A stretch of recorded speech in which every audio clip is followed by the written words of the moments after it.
Alors là, vous avez un Jaguar Type E série 1 de 1967 dit 2+2, c'est-à-dire avec 2 places à l'arrière. Par rapport au coupé, elle a une vingtaine de centimètres de plus. Elle est un peu plus haute, de 5 ou 6 centimètres.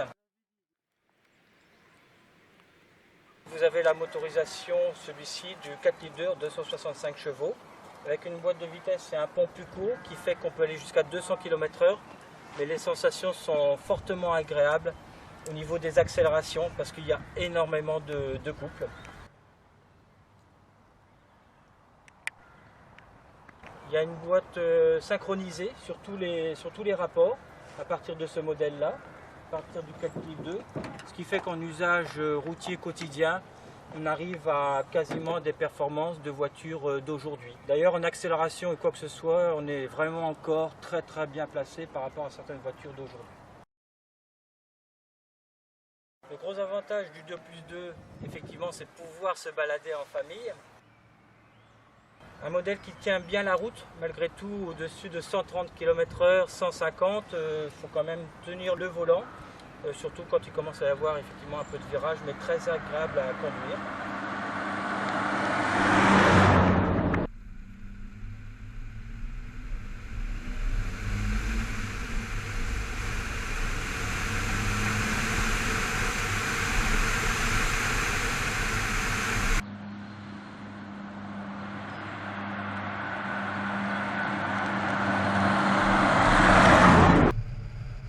J'ai eu trace de cette voiture qui appartenait à un notaire de Clermont-Ferrand qui l'avait achetée dans une vente aux enchères, donc je ne sais pas à qui elle était auparavant.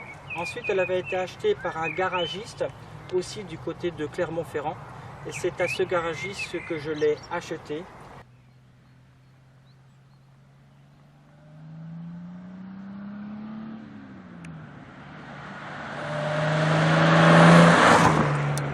Elle a 59 000 miles, on doit multiplier par 1,65, c'est-à-dire un peu plus de 90 000 km. Quand je l'ai achetée, elle était dans un état vraiment plus que moyen.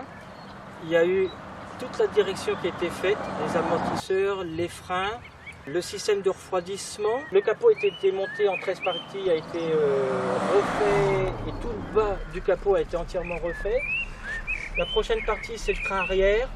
Et sortir le moteur pour faire une étanchéité complète pour éviter les quelques fuites d'huile et changer les pastilles de sablage parce qu'il commence à y avoir quelques gouttelettes de liquide de refroidissement, mais rien de grand méchant.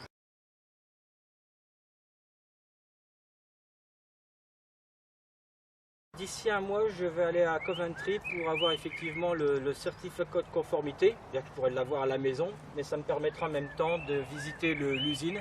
Je pense qu'elle est matching number par rapport à l'année, etc. Tout a l'air de correspondre. Voilà par rapport à l'historique de la voiture. Elle est d'origine anglaise, ça c'est sûr. Vous avez les miles, vous avez la conduite à droite et vous avez un toit ouvrant qui a été rajouté après l'achat et la plaque du certificat du toit ouvrant est Made in England.